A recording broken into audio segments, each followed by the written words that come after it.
এই যে ফেক পেজগুলো হয় সেটার মাধ্যমে একজনের তো ছবি বা কিছু একটা ব্যবহার করে, হয়তো বা কোনো একটা আমার যেমন জাদুরহাট হচ্ছে আমার ব্র্যান্ডিং, আমার নাম বা আমার একটা ছবি, এটা যদি ফেকভাবে ব্যবহার করে কেউ বিজনেস করতে যায় আর সেখানে যদি কেউ অর্ডার দিয়ে প্রতারিত হয়, হয়তো বা মালটা পেলেই না, সেটাও এক ধরনের প্রতারণা। আবার মাল পাওয়ার পর হাতে দেখলো যে এটা এমন কোয়ালিটির জিনিস যেটা আসলে ব্যবহার করার যোগ্য না।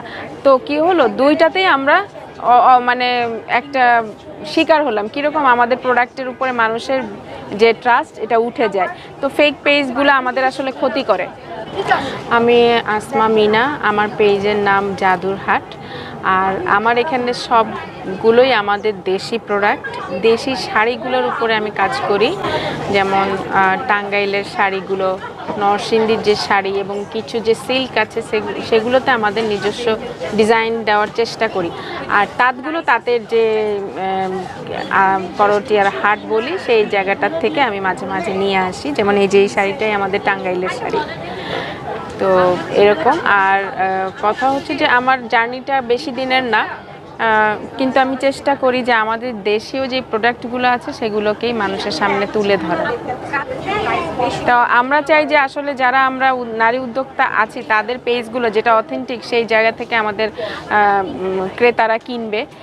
তো আমরা দেখা যায় যে এই জন্য আমারটা এখনও, যেমন আমি বুস্ট পেজ করি নাই, তো আমার এখানে 1000 জনের মতন ফলোয়ার আছে এবং সেখান থেকে যেই কয়টা অর্ডার আসে সেগুলো খুব অথেন্টিক এবং তারা প্রোডাক্ট নিচ্ছে রেগুলার। এইটা হচ্ছে আমার একটা অভিমত। আর যখন বুস্ট করে ফেলবো তখন কিন্তু বিভিন্ন জায়গা থেকে অর্ডারটা আসবে। আমরা যেমন ফেক পেজের কথা বলছি, ফেক ক্লায়েন্টও আছে। তো সব দিক থেকে কিন্তু একটা ভয়ের ব্যাপার থাকে। আচ্ছা, প্রশ্নটা হলো এই আপনার একেবারেই অথেন্টিক দেশি ফেব্রিক্স আমি দেখতে পাচ্ছিলাম একেবারে সুই সুতায়।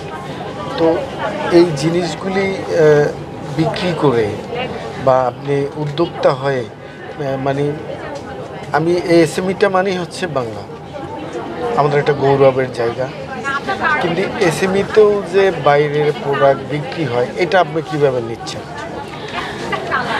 প্রথমত তো আমার এখানে একটুখানি দেখা যাচ্ছে বাংলার, মানে পুরো লেখাটা এখানে আসছে না। আমার স্লোগানটা হচ্ছে বাংলার তাতে বিশ্বমাত।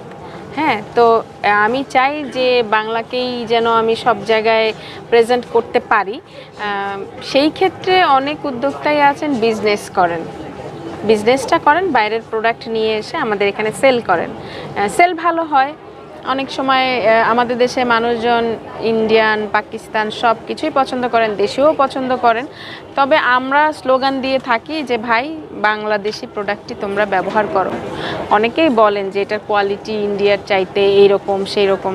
হ্যাঁ, আমরা ওইভাবে আলাদা করে বলতে চাচ্ছি না, আমরা বলতে চাচ্ছি ভালো মন্দ দুইটা দিক আছে, জাস্টিফাই করবেন আপনি। উদ্যোক্তার পিছনে আসার গল্পটা একটু বড়। তো আমি 14 বছর এনজিও সেক্টরে কাজ করি, তার আগে 10 বছর মিডিয়া সেক্টরে ছিলাম। সব মিলে একটা জার্নি কিন্তু আমার ডিফারেন্ট।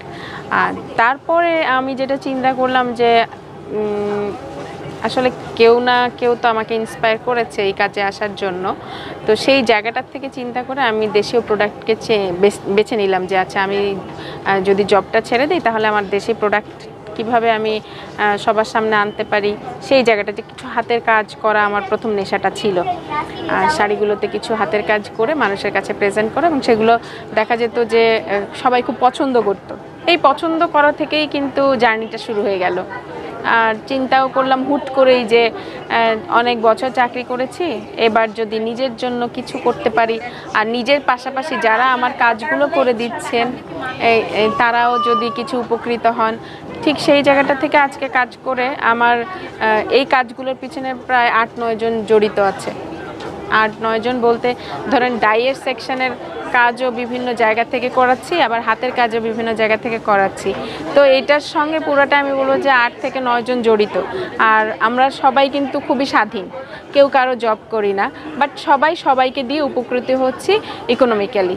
তো এই বিষয়টাকে আমি বলবো যে আমার এই জার্নিটাতে চলে আসার পিছনে যেমন একটা কারণ আছে, আবার যে এখানে আমি এসে কাজ করছি আমার সাথেও আরও 10 জন হাঁটছে, এটা আমার ভালো লাগছে। অনেক ধীরে ধীরে হাঁটছি, এখনও স্বপ্ন দেখি আর অনেক